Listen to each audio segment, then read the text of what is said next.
Andrea was a fellow freshman and a beautiful girl, blonde and petite with a bright smile, but she just wasn't Lucas's type. Not by a long shot.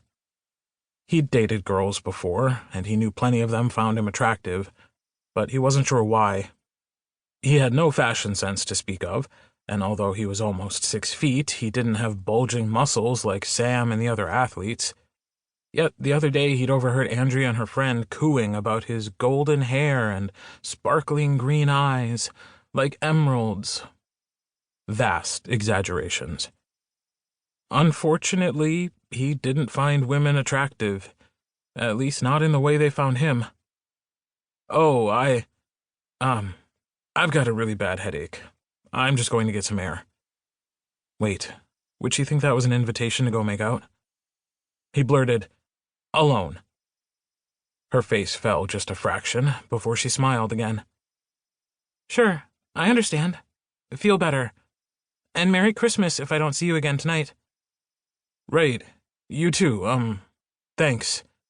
He forced a bright, "Merry Christmas," and winced inwardly at how awkward he sounded. Leaving a disappointed Andrea in his wake, Lucas reached the stairwell and headed up one more flight to the roof. He would love to have her for a friend, but she seemed incapable of reading his signals, so he'd started avoiding her a few weeks earlier. He didn't want to lead her on or anything.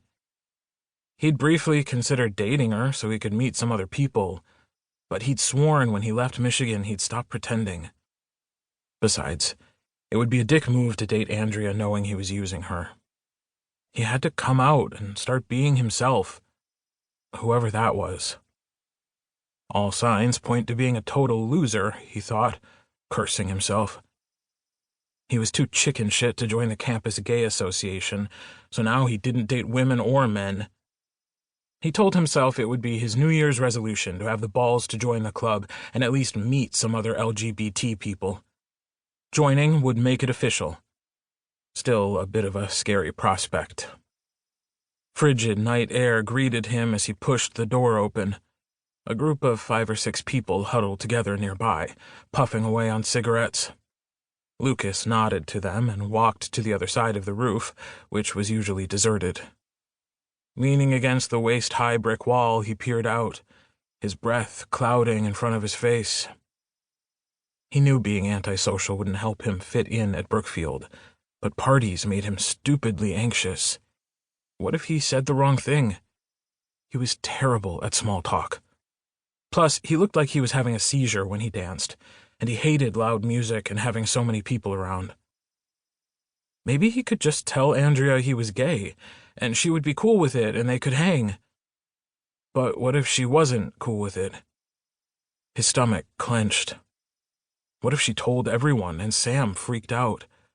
Sam had been pissed enough to get stuck with a freshman roomie, and though he'd warmed to Lucas in his way, what if he was a homophobe?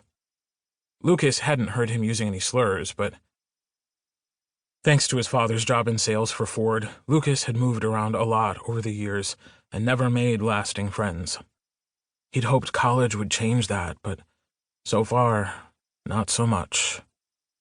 He only had himself to blame, but the more he stressed about making friends, the more he screwed it up and wanted to hide. The bass from downstairs thudded through the soles of his sneakers, more bearable now at least. The campus spread out before him, lights twinkling merrily on the trees that lined the drives, winding their way around the stately old buildings. It was December 18th, the last day of the fall semester.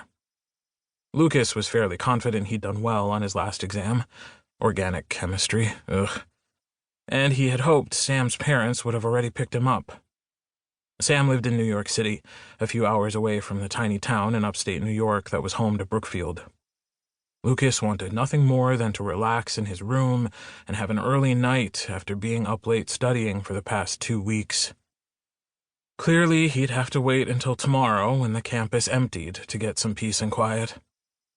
Yet as much as he wanted some time to himself, Lucas knew that the next couple of weeks would be a little too quiet. Tomorrow, all the students who hadn't already gone home would be taking off, leaving the campus a ghost town. The dorm advisor had told him.